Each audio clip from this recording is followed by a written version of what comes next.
नमो अरिहन्ताणं नमो सिद्धाणं नमो आयरीयाणं नमो वज्रायाणं नमो लोये सव्यसाहुणम् मङ्गलं भगवान् वीरो मङ्गलं गौतमो गणी मङ्गलं कुन्दकुन्दाद्यो जैनधर्मोऽस्तु मङ्गलम् सर्वमङ्गलमाङ्गल्यं सर्वकल्याणकारकं प्रधानं सर्वधर्माणां जैनं जयतु शासनम् आत्मा ज्ञानं स्वयं ज्ञानं ज्ञानातन्यत् करोति किं परभावस्य कर्तात्मा मोहोऽयं व्यवहारिणाम् अज्ञानतिमिरान्धानां ज्ञानाञ्जनशलाकया चक्षुरुन्मीलितं येन तस्मै श्रीगुरुवे नमः।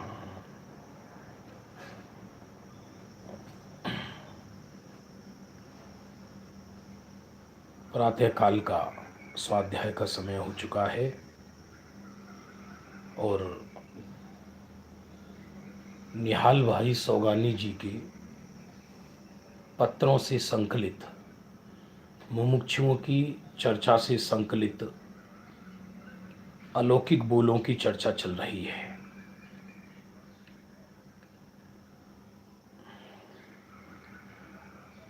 कल एक सूक्ष्म चर्चा आई थी, उसका थोड़ा सा स्पष्टीकरण कर रहे हैं। ये अंतः तत्व और बहिर्तत्व क्या है? निश्चय से माने वास्तविक रूप से तो ध्रुव तत्व ही अंतः तत्व है। ध्रुव में भी निजात्म ध्रुव तत्व ही अंतः तत्व है, बाकी सब बहिर्तत्व है। लेकिन कभी कभी अशुद्धने से अशुद्ध पर्यायों को, निर्मल पर्यायों को भी, शुद्ध निश्चय से निर्मल पर्यायों को भी अंतः तत्व कह देते हैं और अशुद्ध ने से मलिन पर्यायों को भी अंतः तत्व कह देते हैं। पर उसकी विवक्षा समझनी चाहिए। जब ध्रुव तत्व अंतः तत्व है तब शुद्ध पर्याय बहिर्तत्व है। तब और जब समझने की बात है। ऐसा नहीं है कि कभी शुद्ध पर्याय अंतः तत्व हो जाती हैं, कभी शुद्ध पर्याय बहिर्तत्व हो जाती हैं। वैसे तो तीनों काल ही निजात्म ध्रुव तत्व ही अंतः तत्व है। लेकिन जिनवाणी में व्यवहार का कथन ज्यादा है। तो ध्रुव तत्व अंतः तत्व है, तब शुद्ध पर्याय बहिर्तत्व है। और जगत को मत देखना। और यदि जब शुद्ध पर्याय को अंतः तत्व कहें किसी विवक्षा से, तब अशुद्ध पर्याय को बहिर्तत्व कहा। और जब यदि अशुद्ध पर्याय को अंतः तत्व कहें, अब अशुद्ध पर्याय को अंतः तत्व कहने की आवश्यकता क्या पड़ गई? क्योंकि वो पर द्रव्य नहीं है, अपनी ही पर्याय है, इसलिए उसको अंतः तत्व कहा। इसलिए अशुद्ध पर्याय को जब अंतः तत्व कहा, तब कर्म को बहिर्तत्व कहते हैं, ज्ञानावरणादि को। और यदि जब कर्म को अंतः तत्व कहें, कर्म को अंतः तत्व क्यों कहा? क्योंकि कर्म नजर नहीं आते, इस विवक्षा से। तब नो कर्म को बहिर्तत्व कहा। पर ये विवक्षाएं हैं अलग अलग। ऐसा नहीं है कि कभी बहिर्तत्व अंतः तत्व बन जाता है और अंतः तत्व बहिर्तत्व बन जाता है। अंतः तत्व तो एक ही है और मेरा त्रिकाल शुद्ध परमात्मा बस वही अंतः तत्व है। उसी का लक्ष्य, उसी में दक्ष, उसी में लीनता।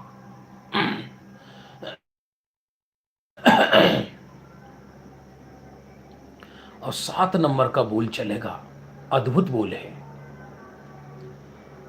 सिद्धों से भी मैं अधिक हूं, क्योंकि सिद्ध तो एक समय की पर्याय है, और मैं तो ऐसी ऐसी अनंत पर्यायों का पिंड हूं। ये गुरुदेव श्री के समय ऐसी धारा बहुत प्रवाहित हुई थी देश के अंदर। लोग ऐसे अलौकिक बोलों का कभी कभी मजाक बना लेते हैं। मैं सिद्धों से अधिक कैसे हो जाऊंगा, मैं सिद्धों से अधिक कैसे हो जाऊंगा, ये तो खींच है। खींच नहीं, यथार्थ है।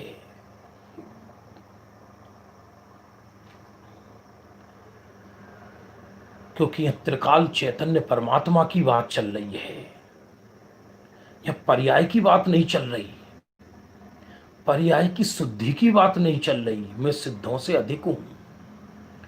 यदि सिद्धों से अधिक खुद को ना देखे तो पर्याय सिद्धों से खिसकेगी ही नहीं, ये नियम है। यदि महिमा जगत की है, जड़ पदार्थों की है, उसकी तो बात ही नहीं कर रहे। और यदि महिमा द्रव्य कर्म, भाव कर्म, नो कर्म की है तो उसकी बात भी नहीं कर रहे। महिमा पंच परमिष्ठियों की है, ये अस्थिरता में भावना रूप में महिमा हो सकती है, क्योंकि उनको हमने आदर्श बनाया है। लेकिन शुद्धोपयोग के समय उपयोग बाहर से खिसक कर अंदर कब जाता है कि उपयोग ने शुद्धोपयोग से पूर्व भी प्रतीति रूप श्रद्धा यही बरतती है कि मेरे अंदर ही सुख है। किसी का कितना भी बड़ा महल सही, और उस महल में झाड़ू देने वाली नौकरानी क्या रानी हो जाती है? इस सिद्धों का वैभव कितना भी सही, तो क्या सिद्धों का वैभव हम भोग सकते हैं क्या? तो जब तक सिद्ध अपने से अधिक नजर आएंगे तो उपयोग वहीं जाएगा। महिमा जिसकी होती है, उपयोग उसको विषय बनाता है। यदि महिमा सिद्धों की हुई तो उपयोग सिद्धों को विषय बनाएगा। थोड़ा बहुत पुण्य अर्जित होगा, लेकिन शुद्धात्मा प्राप्त नहीं होगा।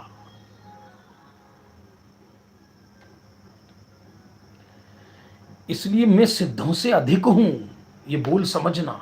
कहीं कहीं ये भी लिखा, मैं सिद्धों जैसा हूं। विवक्षा भेद है, बात एक ही है। ज्ञान ये कहेगा मैं सिद्धों जैसा हूं, श्रद्धा ये कहेगी कि मैं सिद्धों से अधिक हूं। नियम सार में लिखा, भव में लीन संसारी और सिद्धों में मैं किस नए से अंतर देखूं। मुझे कोई इनमें अंतर ही नजर नहीं आता।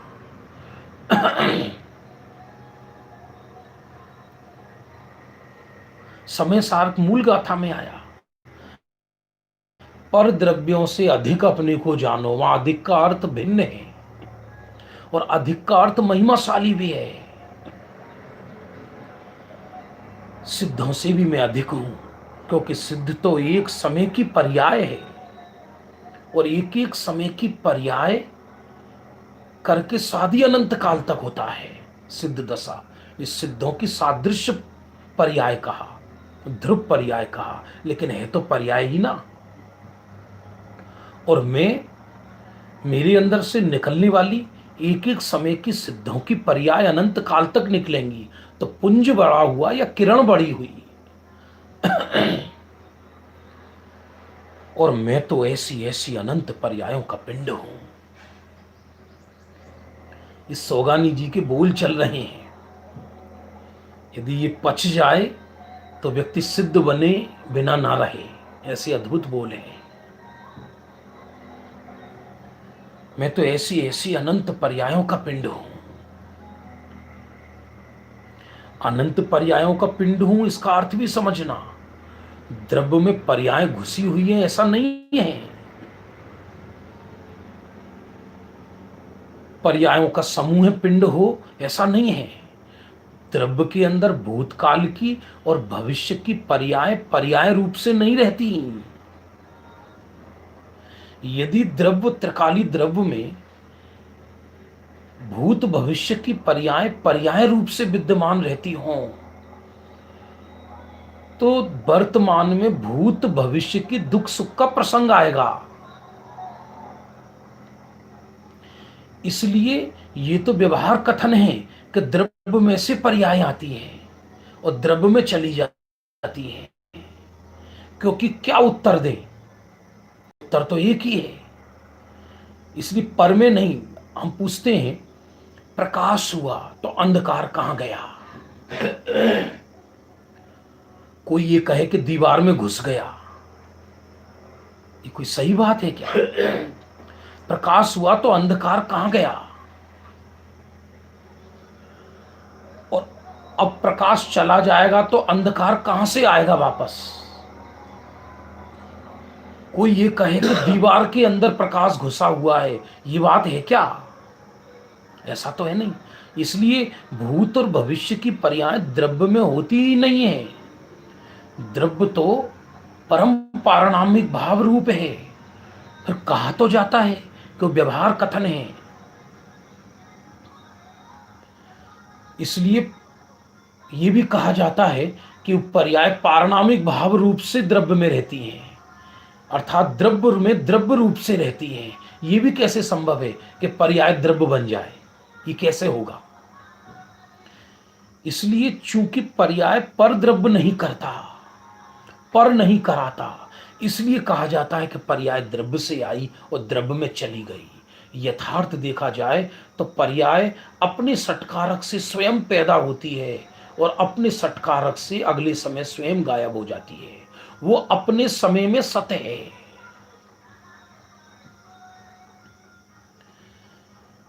लेकिन समझने के लिए यह कहा जाता है कि मैं ऐसी अनंत पर्यायों का पिंड हूं, अर्थात मेरे में भविष्य में अनंत ऐसी ऐसी सिद्धों की पर्याय निकलेंगी, तो मैं सिद्धों से अधिक हूं। मैं जगत का वंडर हूं, 7 वंडर ऑफ वर्ल्ड।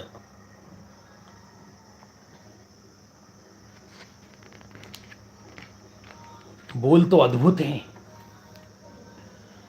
अब आगे और देखिए 12वें नंबर का बोल। ये तो ऐसे बोल है कि एक एक बोल 1 घंटा चले तो भी ऐसा लगे कि अल्प समय में खत्म क्यों हो गया। मैं सिद्धों से अधिक हूं। ऐसा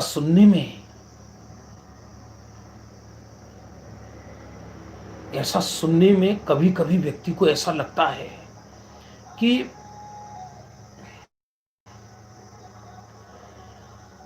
कहीं निश्चयाभास तो नहीं हो रहा, कहीं खींच तो नहीं हो रही। खींच की बात कहां चल रही है?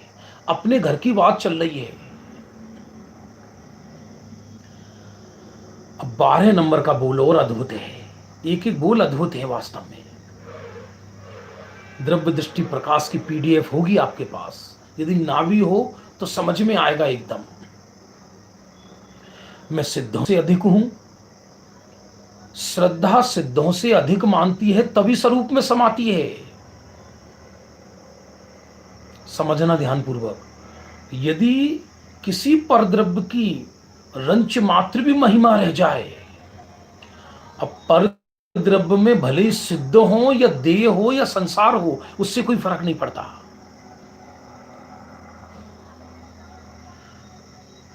फिर से सुनना, श्रद्धा उसको विषय बनाती है ज्ञान में जिसकी महिमा है। और ज्ञान में किसकी महिमा होती है? जिसमें सुख बुद्धि होती है। यदि ज्ञान को यह निर्णय है कि पर में सुख बुद्धि है, ज्ञान में यह महिमा है कि पर में सुख बुद्धि है, ऐसा है, तो उपयोग उसी को विषय बनाएगा। इसलिए परद्रव्य की विवक्षा से तो जैसे स्त्री पुत्र मकान दुकान कुटुंब बाह्य पदार्थ हैं, वैसे ही सिद्ध हैं। बनारसी दास जी ने लिखा, बनारसी दास जी ने लिखा, लीन भया व्यवहार में उक्ति ना उपजे कोई, दीन भयो प्रभु पद जपे मुक्ति कहां से होए। इसलिए मैं सिद्धों से अधिक हूं, यह माने बिना उपयोग बाहर से सिद्धों से हटके स्वरूप में आएगा नहीं। हरिवंश पुराण में ऐसा आया है कि भगवान की 12 सभा में असंख्यातों जीव बैठे रहते हैं। देव तो असंख्यात ही होते हैं, भरे पड़े हैं। मनुष्यों त्रियंचों में लिमिटेशन है। अब भगवान के समवक्षण में प्रभु की दिव्य ध्वनि सुनकर सभी को सम्यक दर्शन नहीं होता।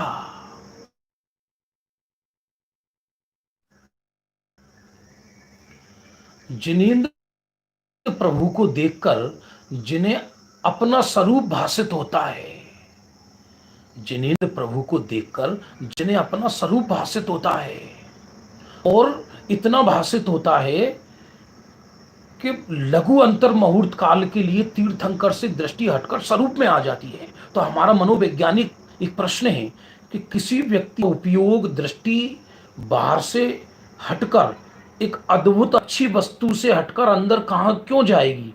कि तब जाएगी कि जब उसे निजात्म तत्व बाहर से अच्छा नजर आ रहा होगा।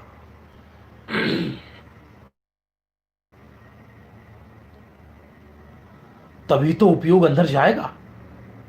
यदि अरहंत की महिमा आती रहे और आत्मा की दीनता भाषित होती रहे तो उपयोग अरहंत से हटकर अंदर क्यों आएगा?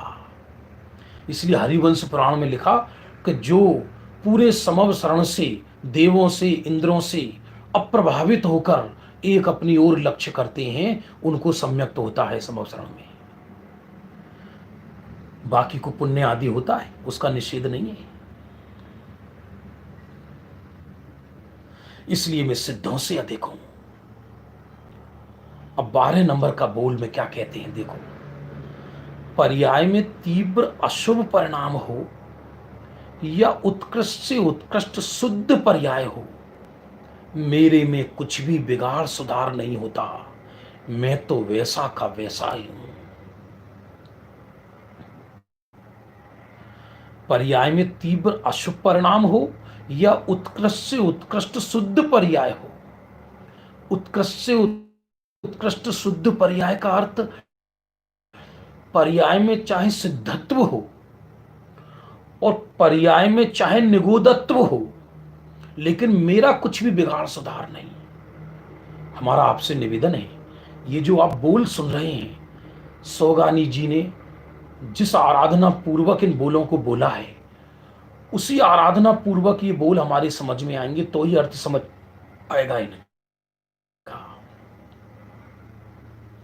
हम पहले ही दिन बोल सकेंगे।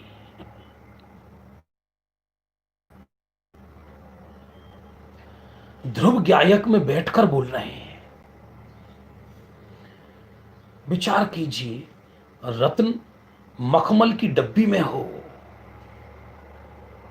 ये 12 नंबर का बोल चल रहा है, 8 नंबर का नहीं, 12 नंबर का। 5 6, हाँ सॉरी 8 नंबर का ही बोल चल रहा है, और इसमें मिसप्रिंट हो गया है नई पुस्तक में। 8 नंबर का बोल है।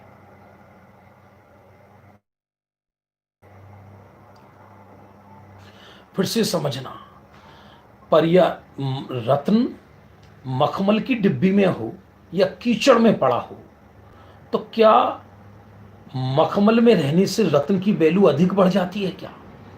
और कीचड़ में रहने से रत्न की वैल्यू कम हो जाती है क्या? रत्न तो अपने आप से ही रत्नवान है, मूल्यवान है। उसी तरह जो त्रिकाल चैतन्य परमात्मा में हूं, पर्याय मत देखना। एक तरीके से छठी गाथा आ गई इस 12वें 8वें नंबर के बोल में। छठी गाथा आ गई कि भगवान आत्मा प्रमत्त भी नहीं है, अप्रमत्त भी नहीं है, प्रश्वास नहीं है, और कदाचित विश्वास भी हो तो उसका अंतरोन्मुखी प्रयोग नहीं है। ये चर्चाएं हमारे जीवन में क्यों नहीं आ पाती हैं? श्रीमद जी के एक पत्र में भी ये वर्णन आया है। क्योंकि चर्चा को हम बुद्धि का विषय तो बनाते हैं, लेकिन उसे प्रयोग का विषय नहीं बनाते। एक हमने स्टैंडर्ड कायम कर लिया है कि हम अध्यात्म सुनने वाले हैं, हम अध्यात्म सुनाने वाले हैं। मैं तो सिद्ध हूं, मैं तो शुद्ध हूं, मैं तो सिद्ध हूं, मैं तो शुद्ध हूं, लेकिन उसका हम प्रयोग नहीं करते, इसलिए ये चर्चाएं परिणमन में नहीं आती। यहां तो सौगानी जी साहब और उत्कृष्ट बात कह रहे हैं कि परिणमन में आओ मत आओ, मेरा कुछ बिगाड़ सुधार नहीं है। मेरा माने मैं चैतन्य त्रिकाली परमात्मा, वो मैं हूं ना, पर्याय मात्र में नहीं हूं, इसलिए मेरा कोई सुधार बिगाड़ नहीं है। सिद्ध बन जाऊं तो कोई सुधार नहीं है, और संसार में रहूं तो कोई बिगाड़ नहीं है। ऐसी श्रद्धा हो तो सिद्ध बनता है। फिर से समझना बात, सिद्ध बन जाऊं तो कोई सुधार नहीं, और संसार में रहूं तो कोई मेरा बिगाड़ नहीं। ऐसी अचल श्रद्धा हो तो जो मिथ्या श्रद्धा है वो सम्यक श्रद्धा हो जाती है, और उपयोग स्वरूप में समा जाता है, और केवली बन जाता है। और यदि व्यक्ति को ये परिणाम हो और ये चिंतन हो कि सिद्ध पर्याय में मेरा सुधार है और संसार पर्याय में मेरा बिगाड़ है, ऐसी श्रद्धा हो, तो उसकी दृष्टि पर्यायों के ही सुधार बिगाड़ में लगी रहेगी, तो दृष्टि द्रव्य पर कभी जाएगी नहीं, और दृष्टि कभी द्रव्य पर गई नहीं तो सम्यक दृष्टि होगा नहीं, तो संसार में ही रहेगा।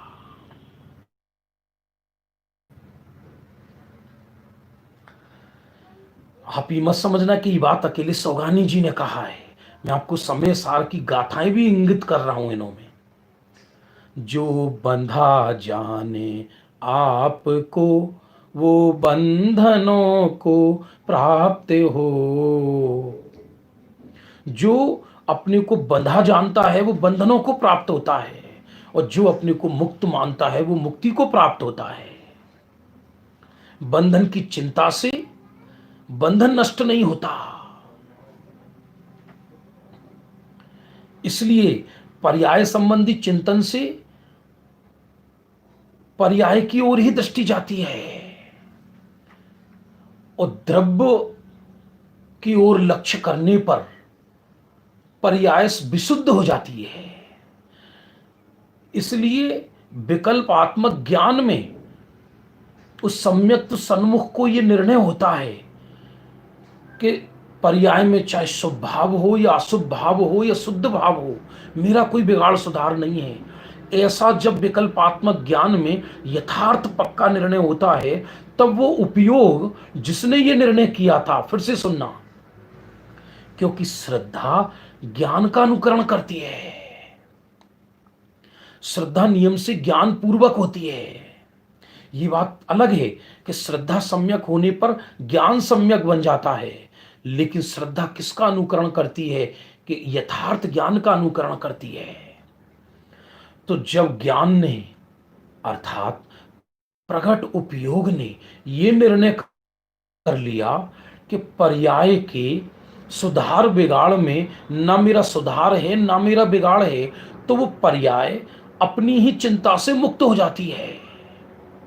फिर से समझना, अभी पर्याय को पर्याय की चिंता है, लेकिन जब पर्याय को यह मालूम पड़ गया कि पर्याय में शुभ अशुभ या शुद्ध परिणाम होने से मेरा अर्थात मेरी आत्मा का कोई बिगाड़ सुधार नहीं है, तो पर्याय मस्त होकर अभी जो पर द्रव्य में चिंता के कारण व्यस्त थी,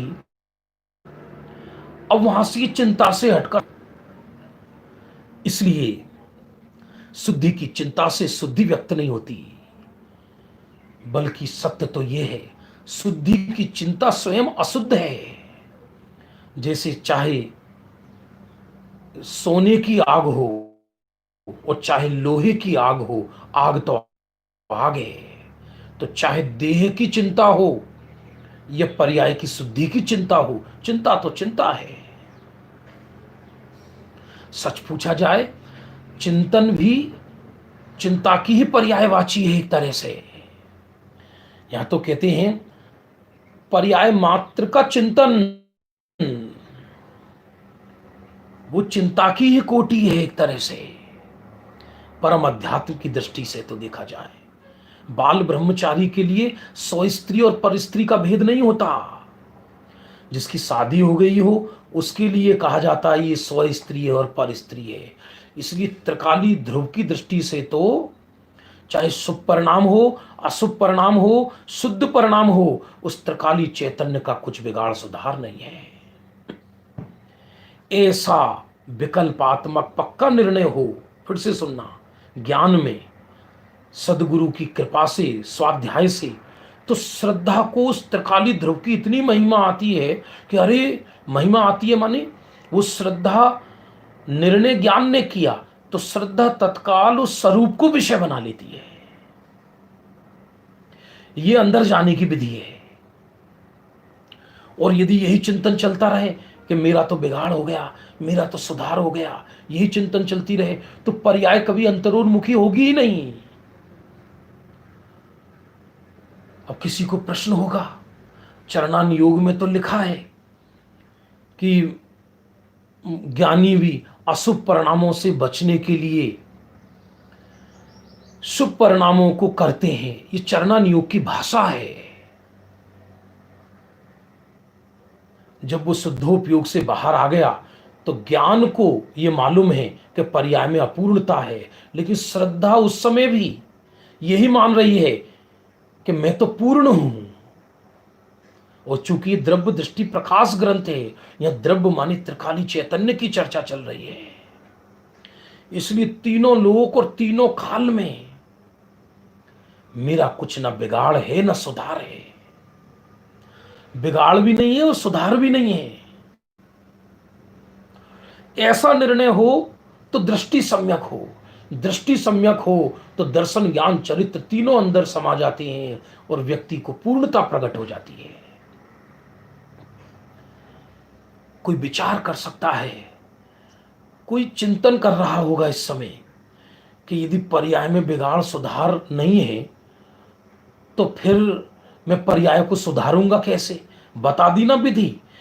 पर्याय के बिगाड़ सुधार से मेरा बिगाड़ सुधार नहीं, ऐसा चिंतन जब चला यथार्थ ज्ञान में, तो पर्याय अपनी ही चिंता से बेनिश्चिंत हो गई, और बेनिश्चिंत हो गई तो स्वरूप पे चली गई।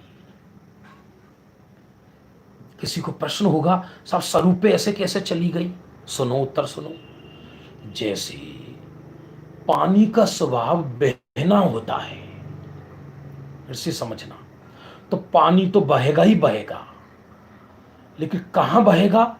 जहां ढलान होगी वहां बहेगा। क्या कहा? पानी का स्वभाव तो बहना ही है, तो पानी कहां बहेगा? जहां ढलान होगा वहां बहेगा पानी। उसी तरह उपयोग किसको विषय बनाएगा? श्रद्धा किसको विषय बनाएगी? कि ज्ञान में जिसकी महिमा आई होगी, श्रद्धा उसको विषय बनाएगी।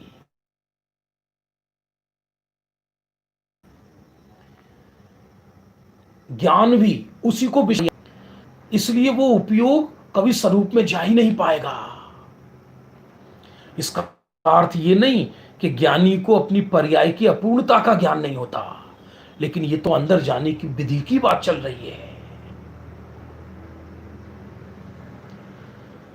पर्याय में तीव्र अशुभ परिणाम हो या उत्कृष्ट से उत्कृष्ट शुद्ध पर्याय हो, मेरे में कुछ भी बिगाड़ सुधार नहीं होता। मैं तो वैसा का वैसा ही हूं। तो सारी दीनता खत्म और अभिमान भी खत्म। क्यों? क्योंकि शुद्धि से शुद्ध नहीं होता, अशुद्धि से अशुद्ध नहीं होता।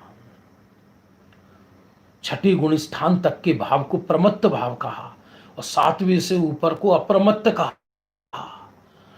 तो मैं ना प्रमत्त हूं ना अप्रमत्त हूं, मैं एक ज्ञायक भाव हूं। वह भाव का अर्थ पर्ण पर्याय नहीं, त्रिकाल चैतन्य ज्ञान का पुंज हूं। ये बातें गुरुदेव श्री के मुख से हम सबने सुनी है, लेकिन इसके प्रयोग की बात चल रही है। बंधुओं, फिर से समझना, अध्यात्म प्रयोग मांगता है, द्रव्यान योग प्रयोग मांगता है। कर्णान योग में प्रयोग नहीं है, बुद्धि के विषय हैं। यदि प्रयोग नहीं है तो द्रव्यान योग केवल एक मेंटली मनोरंजन कहलाएगा, यदि प्रयोग नहीं है तो ये 8वें नंबर का बोल था, पर्याय में तीव्र शुभ परिणाम हो या उत्कृष्ट से उत्कृष्ट शुद्ध पर्याय हो, मेरे में कुछ भी बिगाड़ सुधार नहीं होता, मैं तो वैसा का वैसा ही हूं। आप लोगों को कुछ समझ में आ रहा है, नहीं आ रहा है? आनंद लेके, दीनता लेके सुनेगा तो समझ में नहीं आएगा, अभिमान लेकर सुनेगा तो भी समझ में नहीं आएगा। अब देखो आगे 13वां नंबर बोल और जोरदार है। आप बिल्कुल अतिशयोक्ति मत समझना, ये एक एक बोल ऐसा है कि यदि एक बोल भी समझ में आए तो पूरा दिन तरोताजा बना रहे व्यक्ति का। हाँ, ये बात सही है कि थोड़ा बहुत बाहर के पुण्य पाप के उदय से व्यक्ति गाफिल होता नजर आए, लेकिन ये ऐसी घूंटी है, ऐसी जबरदस्त बूटी है, संजीवनी बूटी से भी उत्कृष्ट है। क्योंकि संजीवनी बूटी के लिए तो खोजने जाना पड़ा, यहां तो खोजना भी नहीं है कुछ। अब 13वें नंबर का और सुनिए, अद्भुत बोल। हम पहले ही कह चुके हैं आपको, बात समझना। ये द्रव्य दृष्टि प्रकाश ग्रंथ है, द्रव्य में बैठकर सुनना तो समझ में आएगा। द्रव्य में बैठकर सुनना माने अपने त्रिकाली द्रव्य की महिमा होनी चाहिए यथार्थ ज्ञान में, तो सारे प्रश्नों का निराकरण स्वयं ही होता चला जाएगा।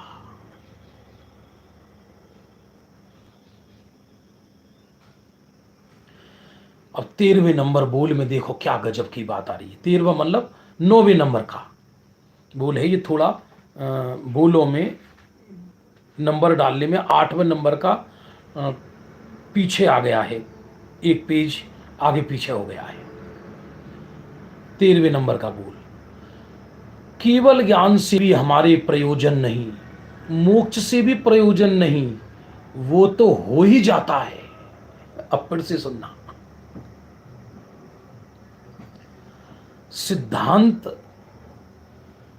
सिद्धांत आगम और पर्याय, या दूसरे शब्दों में कहें तो प्रमाण के लोभ वाले को इन बोलों में आनंद नहीं आएगा।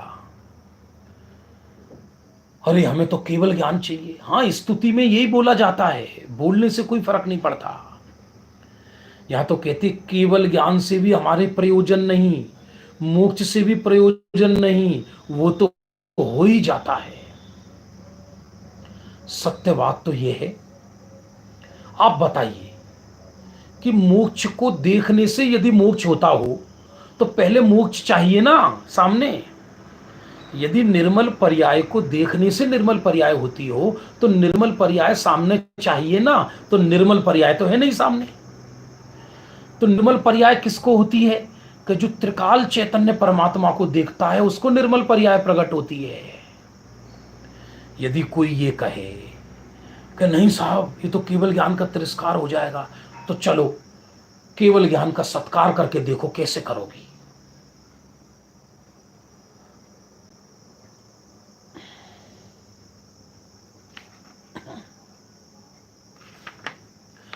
पेज नंबर 111 छूटा नहीं है, वो बाद में आ गया है, उल्टा छप गया है। ये 111 नंबर पेज बाद में आएगा, इसलिए 13 नंबर का ही बोल चल रहा है। फिर से सुनना। आप कहोगे नहीं हमें तो केवल ज्ञान की तिरस्कार नहीं करना, तो ठीक है, केवल ज्ञान की पूजा कैसे करोगे, और वो भी अपने केवल ज्ञान को कैसे प्रकट करोगे, प्रश्न ये चल रहा है। जैसा केवल ज्ञान को देखने से केवल ज्ञान होगा, तो केवल ज्ञान चाहिए ना सामने मुझे मेरा, वो तो है नहीं। इसलिए सच पूछा जाए, जो पर्याय मात्र से उदास है उसके आंगने में केवल ज्ञान आता है। सत्य तो यह है, आज तक एक भी आराधकों ने केवल ज्ञान का पुरुषार्थ नहीं किया, बल्कि स्वरूप में समाये तो केवल ज्ञान गिफ्ट के रूप में मिला। केवल ज्ञान फल है, केवल ज्ञान ध्येय नहीं है। फिर से सुनना, केवल ज्ञान फल है, केवल ज्ञान ध्येय नहीं है। ध्येय शुद्धात्मा है और सिद्धत्व और केवल ज्ञान उसका फल है। फल में और मार्ग में अंतर होता है। मार्ग रत्नत्रय है, ध्येय शुद्धात्मा है, फल केवल ज्ञान और सिद्धत्व है।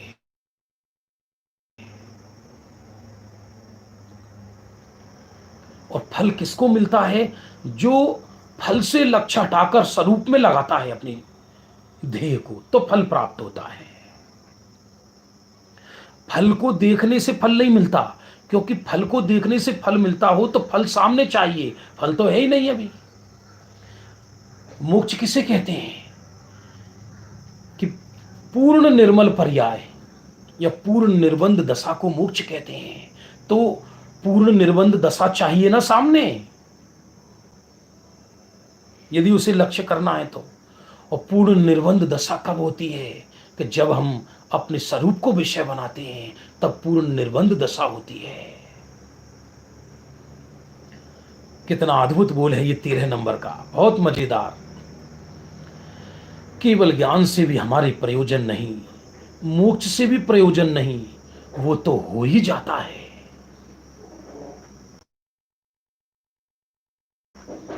हो ही जाता है माने होए तो होए, ना होए तो ना होए। श्रद्धा तो ये कहती है, क्योंकि आप तो हो गया, इससे अधिक और उसकी कोई मुक्ति नहीं है।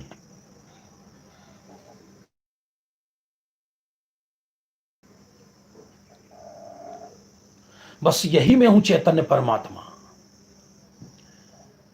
और श्रद्धा तो अनंत काल के लिए अंदर समा गई। और ज्ञान और चारित्र अपूर्ण है। फिर से सुनना, ज्ञान और चारित्र अपना में अंतर है। ज्ञान चारित्र मिथ्या हो तो विराधना का प्रतीक है, और ज्ञान और चारित्र अपूर्ण हो तो कमजोरी का प्रतीक है। कमजोरी अनंत संसार का कारण नहीं, विपरीतता अनंत संसार का कारण है।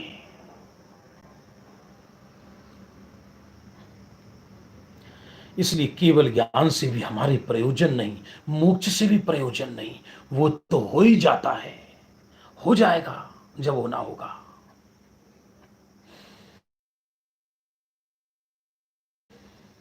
बहुत बहुत गजब का विषय इस सोगानी जी की एक एक बोल अमृत में है।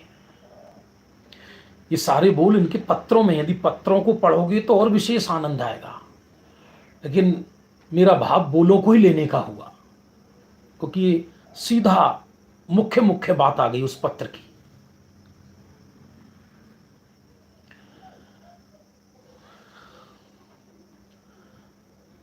अब आगे बढ़ें, 14 नंबर का बोल। अब देखो, 13वें नंबर के बोल से हटने का भाव नहीं हो रहा। केवल ज्ञान से हमारा प्रयोजन नहीं, मोक्ष से प्रयोजन नहीं। जब ज्ञानियों को मोक्ष से भी प्रयोजन नहीं, तो उनको संसार से क्या प्रयोजन होगा? उन्हें संसार की क्या चिंता होगी? हमको कछु भय नारे, जान लियो संसार। जो निगोद में सो ही मुझ में, सो ही मोक्ष मझार। हमको कछु भय नारे, जान लियो संसार। संसार से ज्ञानी भयभीत होते हैं, ये चरणन युग का कथन है वास्तव में देखा जाए। क्योंकि भयपूर्वक कोई व्यक्ति मोक्ष नहीं जाता, भयपूर्वक कोई पर्याय अंदर नहीं समाती। क्योंकि भय तो कषाय है, कषाय पूर्वक कोई अंदर जाएगा क्या? सत्य तो यह है कि उन्हें अपना सर्वस्व अपने में ही नजर आता है। तो जब सर्वस्व अपने में ही नजर आता है, तो पर्याय मात्र से उदास हो जाते हैं। उदास और द्वेष में अंतर है। हम उदास नहीं है, चिदविलास ग्रंथ में आया है, भेद विज्ञान के नाम पर आज तक हमने पर द्रव्यों से द्वेष किया है। द्वेष,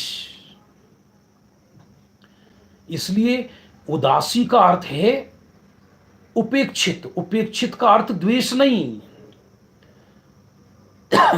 तटस्थ, जगत से तटस्थ हो जाता है। जगत से माने परिणाम मात्र से तटस्थ हो जाता है, परिणाम से द्वेष भी नहीं है उसे। और सत्य तो यह है कि जब श्रद्धा दृष्टि अंदर समा गई तो उसे पर्याय नजर ही नहीं आती, क्योंकि दृष्टि तो दृश्य में समा गई। जो दृष्टि दृश्य में समा गई तो अब ऐसी कौन सी दृष्टि है जिसको देखा जाए,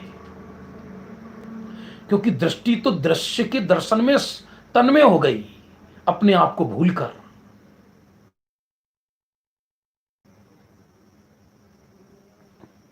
यदि दृष्टि दृष्टि को विषय करेगी तो द्रव्य के दर्शन कौन करेगा, अभेद हो जाती है। 14 नंबर का बोल और अद्भुत है, सुनना, बहुत मजेदार बोल है। ज्ञान का विषय दृष्टि के विषय का प्रयोजन साधने जितना ही लक्ष्य में लेना ठीक है, बाकी उसका प्रयोजन नहीं है। अब ये सौगानी जी की जो अंदर उदासीन रूप ज्ञान धारा थी उसमें से निकला हुआ बोल है ये। यहां कोई सैद्धांतिक ग्रंथों में, आगम ग्रंथों में विशेष ज्ञान का निषेध नहीं किया है, लेकिन ये श्रद्धा प्रधान विषय चल रहा है। फिर से याद करना, क्योंकि टोडरमल जी ने मोक्ष मार्ग प्रकाशक ग्रंथ में कहा विशेष ज्ञान से सामान्य ज्ञान निर्मल होता है। इसलिए चारों अनुयोग के ज्ञान व्यक्ति में होता है तो उससे उसका ज्ञान और मोक्ष मार्ग अधिक पुष्ट होता है, यह सिद्ध किया है। लेकिन यहां जो सौगानी जी साहिब वर्णन कर रहे हैं ये श्रद्धा की प्रधानता से वर्णन कर रहे हैं। यदि ये समझ में नहीं आया तो विरोधाभास जैसा लगेगा।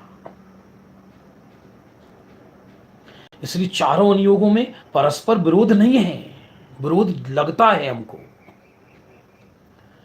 ज्ञान का विषय दृष्टि के विषय का प्रयोजन साधने जितना ही लक्ष्य में लेना ठीक है, बाकी उसका प्रयोजन नहीं।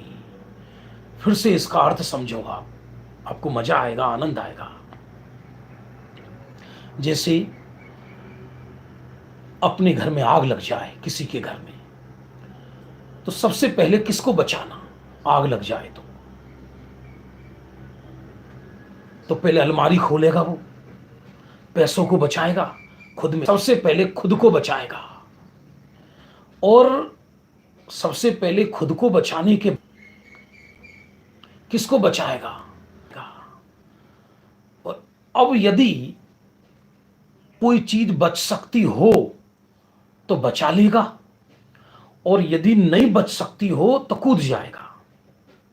अब किसी मूर्ख के घर में आग लग गई, लोभी के घर में, और वो पागल क्या करता है कि सबसे पहले सोफा को बचाता है, सोफे में रस्सी बांधकर नीचे, ऊपर की मंजिल में रहता, नीचे फेंक रहा है। तो लोग पागल कहेंगे या नहीं कहेंगे?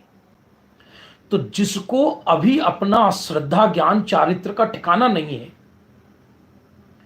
आत्मदर्शन नहीं हुआ, सम्यक ज्ञान नहीं हुआ, सम्यक चारित्र नहीं हुआ, निज की अनुभूति नहीं हुई, और वो जगत के पूरा श्रम अप्रयोजन भूत ज्ञान में तो मेहनत करता है। फिर से सुनना, कोई चारों अनुयोग के ज्ञान का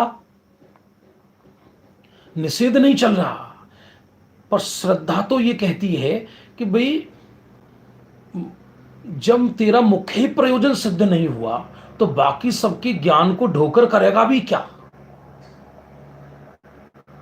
कोई जीव। फिर से सुनना बंधु, ये यदि बैलेंस पूर्वक नहीं सुना तो ये आपस में व्यक्ति के मतभेद हो जाते हैं। इसलिए इस द्रव्य दृष्टि प्रकाश ग्रंथ को समझने में व्यक्ति ऐसी नादानी कर देता है, वरना गुरुदेव जैसे महापुरुष इसकी मुक्त कंठ से प्रशंसा करते क्या। हम मान लीजिए रत्नदीप पर जा रहे हैं और रत्नदीप तो पहुंचे नहीं, और रत्नदीप में जाने के लिए हमको 2 थैले मिले। एक मिशन हुआ और उसने कहा कि सबको रत्नदीप जाना है, और केवल 1 थैला मिलेगा, 2 नहीं 1। इसमें भर के लाना है। अब रास्ते में रंगीन रंगीन कांच के टुकड़े मिल रहे थे, तरह तरह के फूल मिल रहे थे। अब कोई मूर्ख उस थैले में कांच के टुकड़े और फूलों को भर ले तो रत्न कब भरेगा? रत्न कैसे भरेगा? उसी तरह वर्तमान में आयु थोड़ी है, जंजाल ज्यादा है, भौतिकता का आकर्षण है, चारों तरफ पाप के उदय हैं।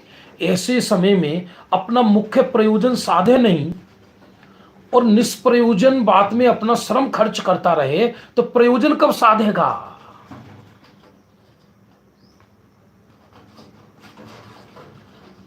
विचार कीजिए, पक्षपात की बात नहीं चल रही। बात कीजिए, आप नाव में बैठकर जा रहे हैं, रास्ते में नाव चला रहे हैं और उस समय आप की नाव डूबने लगे तो पहले अपने आप को बचाओगे या नाव को बचाओगे? आप तैरोगे, तैर कर पार निकलोगे, और जब तैर रहे हैं तो रास्ते में समुद्र में तरह तरह की चीज नजर आ रही है तो उनको पकड़ोगे या अपने प्राण बचाओगे? इसलिए यहां इस 14 नंबर के बोल में ये कहा, ज्ञान का विषय दृष्टि के विषय का प्रयोजन साधने जितना ही लक्ष्य में लेना ठीक है, बाकी उसका प्रयोजन नहीं। बाकी सब होना होगा तो हो जाएगा। और इसका अर्थ है सीधा कि दृष्टि माने श्रद्धा, ये श्रद्धा गुण की पर्याय, वो भगवान आत्मा को विषय बनाती है। और श्रद्धा, मिथ्या श्रद्धा के सम्यक श्रद्धा होने के पंडित टोडरमल जी ने मोक्ष मार्ग प्रकाशक में प्रयोजन भूत 4 बातें कही। और प्रयोजन भूत 4 बातें कौन सी हैं जिनको जानना अति अनिवार्य है? उसमें सबसे पहले कहा, देव गुरु धर्म, आपा पर का भेद विज्ञान, निजात्म तत्व, हितकारी क्या है और अहितकारी क्या है। देव गुरु धर्म, 6 द्रव्य 7 तत्व, हितकारी अहितकारी भाव, इनको जानना अनिवार्य है। इसलिए ज्ञान का विषय दृष्टि के विषय का प्रयोजन साधने जितना ही लक्ष्य में लेना ठीक है, बाकी उसका प्रयोजन नहीं है। ज्ञान का भी, अरे जब व्यक्ति शुद्धोपयोग में जाता है, श्रेणी चढ़ता है, तो अंगूठा टेक को भी श्रेणी में 10-10 पूर्व का ज्ञान हो जाता है, बिना प्रयत्न के। बिना प्रयत्न के अंगूठा टेक व्यक्ति को भी स्वरूप में जब जीव जाता है, वो श्रेणी चढ़ता है, तो श्रेणी चढ़ने के काल में ऑटोमेटिक ज्ञान होते रहते हैं। फिर से ध्यान देना, पर लक्ष्य या अपनी प्रसिद्धि या क्षयोपशम ज्ञान बढ़ाने के लक्ष्य से परिश्रम करे तो अंतिम समय सब ज्ञान क्षीण होता चला जाएगा। ऐसा ही है, ऐसा देखने को भी मिलता है। क्या काम आता है अंतिम समय? लेकिन वो स्वलक्ष्य पूर्वक, लक्ष्य स्व का है, फिर ज्ञान की निर्मलता बढ़ जाए तो कोई दिक्कत नहीं है। कोई यहां अनुयोगों के पढ़ने का निषेध नहीं किया जा रहा, यहां प्रयोजन को साधने की बात चल रही है। कोई व्यक्ति का विवाह हो रहा है, बारात चढ़ रही है, बैंड बाजे बज रहे हैं, बाराती भोजन खा रहे हैं, लोग नाच रहे हैं। इसके बाद लोगों ने पूछा, साहब बरमाला कब होगी, बरमाला कब होगी, बरमाला कब होगी? पिता लड़के को देखे, लड़का पिता को देखे कि हाँ बरमाला कब होगी, बरमाला कब होगी। मालूम पड़ा बहू है ही नहीं, भाग गई वो। तो बैंड बाजा खाना पीना कोई काम का रहेगा क्या? उसी तरह अपना प्रयोजन साधा नहीं और विशेष ज्ञान का ही लक्ष्य रहा तो उससे लाभ क्या होगा? इसलिए दृष्टि की प्रधानता में ज्ञान ये कहता है, दृष्टि तो कुछ कहती नहीं है कि जितना मेरा प्रयोजन सद जाए उतना ज्ञान पर्याप्त है, फिर अधिक ज्ञान हो जाए तो हो जाए सहज, उसकी हमें दिक्कत नहीं है। देखो लिखा, ज्ञान का विषय दृष्टि के विषय का प्रयोजन साधने जितना ही लक्ष्य में लेना ठीक है, बाकी उसका प्रयोजन नहीं। हाँ, श्रद्धा सम्यक हो गई, अब तुम पर समय है, तो उपयोग बाहर से अंदर से निकलकर बाहर आ गया। तो ज्ञानी जीव विशेष अध्ययन आदि भी करते हैं, लेकिन विशेष अध्ययन करने में भी उनका लक्ष्य स्वरूप का ही रहता है, उनका लक्ष्य आत्मा पर ही रहता है। 14 नंबर का बोल हो गया। आज हमने 7वां, 12वां, 13वां, 14वां बोल लिया, एक पेज आगे पीछे हो गया, या 8वां कल लेंगे, ये 17वें की बात। तो फिर से मैं रिपीट कर रहा हूं, मैं सिद्धों से भी अधिक हूं, मेरी पर्याय में तीव्र शुभ परिणाम हो, अशुभ परिणाम हो या शुद्ध परिणाम हो, उससे मेरे त्रिकाल द्रव्य का बिगाड़ सुधार नहीं। केवल ज्ञान और मोक्ष से हमारा प्रयोजन नहीं, हमारा प्रयोजन तो अंदर जाना है, स्वरूप में जाना। और ज्ञान का विषय प्रथम दृष्टि के विषय को का प्रयोजन साधने जितना होना चाहिए, माने दृष्टि निर्मल हो जाए, ये ज्ञान का साधना होनी चाहिए। ज्ञान की साधना ये नहीं होनी चाहिए कि ज्ञान बढ़ जाए। अब आगे 15वें नंबर का बोल कल आएगा, अभी अपना समय हो चुका। संध्या काल में मैं फिर से बोल देता हूं, लोग यूट्यूब पर टाइम टेबल मेरे से कल पूछ रहे थे, कोई अमर भाई, रात्रि का है 7:15 बजे से 8 बजे तक चर्चा संग्रह ग्रंथ, चारों अनुयोगों की अद्भुत चर्चा है उसमें। जैसे कल तीर्थंकर के बल की चर्चा चली थी, बल अनंत कसाय शून्य। और प्रातः काल का समय है 8:15 बजे से 9 बजे तक द्रव्य दृष्टि प्रकाश। रात्रि का समय है शाम को 7:15 बजे से 8 बजे तक। जावाणी के ज्ञान ते सूझे लोकालोक, सोवाणी मस्तक नमु सदा देत तिहूं धोक।